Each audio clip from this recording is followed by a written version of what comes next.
കരുവന്നൂർ സഹകരണ ബാങ്ക് തട്ടിപ്പ് കേസിൽ CPM നേതാക്കൾ പ്രതികളാകും. ഏരിയ സെക്രട്ടറിമാരും ലോക്കൽ സെക്രട്ടറിമാരും ED പ്രതിപട്ടികയിൽ. പ്രതികളാകുക കരുവന്നൂരിലെ പ്രാദേശിക നേതാക്കൾ. തൃശൂരിലെ 10-ലധികം നേതാക്കൾ പ്രതിപട്ടികയിലേക്ക് വരുന്നു എന്ന വാർത്തയും പുറത്തുവരികയാണ്. 2011-2021 കാലത്തെ തൃശൂർ ജില്ലാ സെക്രട്ടറിമാരും പ്രതികളായേക്കും. വിവരങ്ങളുമായി ജിജീഷ് കരുണാകരൻ ചേരുന്നുണ്ട്.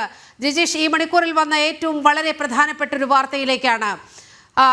ഇപ്പോൾ കെ രാധാകൃഷ്ണനെ ED ഡൽഹി ഓഫീസിൽ ചോദ്യം ചെയ്യലിന് വിളിപ്പിച്ചിട്ടുണ്ട്.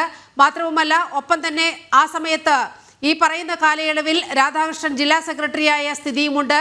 അപ്പോൾ രാധാകൃഷ്ണൻ അടക്കമുള്ള ആളുകൾ കരുവന്നൂർ കേസിൽ പ്രതിപട്ടികയിലേക്ക് വരികയല്ലേ?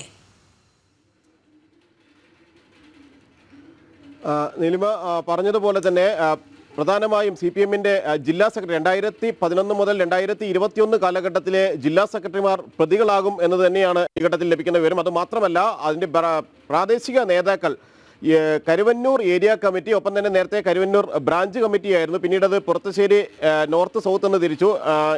ഇതുമായി ബന്ധപ്പെട്ട് ലഭിക്കുന്ന വിവരങ്ങൾ അനുസരിച്ച് നേരത്തെ ഉണ്ടായിരുന്ന കമ്മിറ്റിയിലെ ഏരിയ സെക്രട്ടറിമാർ ഉൾപ്പെടെയുള്ള ആളുകൾ, പ്രാദേശിക നേതാക്കൾ ഈ ഒരു പ്രതിപട്ടികയിലേക്ക് എത്തും. കാരണം നേരിട്ട് തന്നെ ഉള്ള സാമ്പത്തിക ഇടപാടുകൾ അന്വേഷണ സംഘത്തിന് കണ്ടെത്താൻ കഴിഞ്ഞിരുന്നു. കള്ളപ്പണമായി ലഭിച്ച പണം അല്ലെങ്കിൽ സാമ്പത്തിക തട്ടിപ്പിലൂടെ പ്രതികളായ സതീഷ് കുമാർ അടക്കമുള്ള ആളുകളുടെ കൈവശം എത്തിയ പണമാണ് സംഭാവന ഇനത്തിൽ CPM കൈപ്പറ്റിയത്. അതുകൊണ്ട് തന്നെ ഇതിന്റെ ഉത്തരവാദിത്തത്തിൽ നിന്ന് അവിടുത്തെ ഭാരവാഹികൾക്ക്, അതുമായി ബന്ധപ്പെട്ട ഭാരവാഹികൾക്ക് ഒഴിഞ്ഞു മാറാൻ കഴിയില്ല എന്ന് വ്യക്തമാക്കിക്കൊണ്ട് തന്നെയാണ് ഇവരും പ്രതിപട്ടികയിലേക്ക് എത്തുന്നത്. ഏറ്റവും പ്രധാനപ്പെട്ട ഒരു നടപടി തന്നെയാണ് എൻഫോഴ്സ്മെന്റ് ഡയറക്ടറേറ്റിന്റെ ഭാഗത്തു നിന്ന് ഉണ്ടാകുന്നത്. ആദ്യം CPM തന്നെ നേരിട്ട് പ്രതിപട്ടികയിൽ എത്തുന്നതിനൊപ്പം തന്നെ CPM-ന്റെ 10-ലധികം നേതാക്കൾ പ്രതിപട്ടികയിലേക്ക് എത്തുന്നു. അതിൽ പ്രാദേശിക നേതാക്കൾ മുതൽ ജില്ലാ തലത്തിലുള്ള നേതാക്കൾ വരെയാണ് ഇതുമായി ബന്ധപ്പെട്ട് ഉള്ളത്. ജില്ലാ സെക്രട്ടറിമാർ എന്ന് പറയുമ്പോൾ ജില്ലാ സെക്രട്ടറിമാരായിരുന്ന ആളുകൾക്ക് അവരുടെ അറിവോട് തന്നെ സാമ്പത്തിക ഇടപാടുകൾ നടന്നു എന്നാണ് പ്രാഥമികമായി അന്വേഷണ സംഘം മനസ്സിലാക്കിയിട്ടുള്ളത്.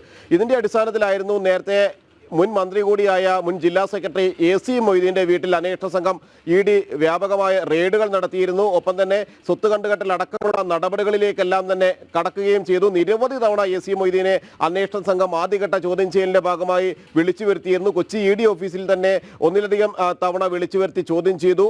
AC മൊയ്തീൻ്റെ വീട്ടിലെത്തി വിവരങ്ങൾ തേടുകയും ചെയ്തു റെയ്ഡിനൊപ്പം. അതിനുശേഷം മറ്റൊരു ജില്ലാ സെക്രട്ടറിയായ MM വർഗീസിനെ മണിക്കൂറുകളാണ് ചോദ്യം ചെയ്തത്. MM വർഗീസിന്റെ ചോദ്യം ചെയ്യലിലും ഒന്നിലധികം ദിവസങ്ങൾ, പല ദിവസങ്ങളായി നീണ്ടിരുന്നു.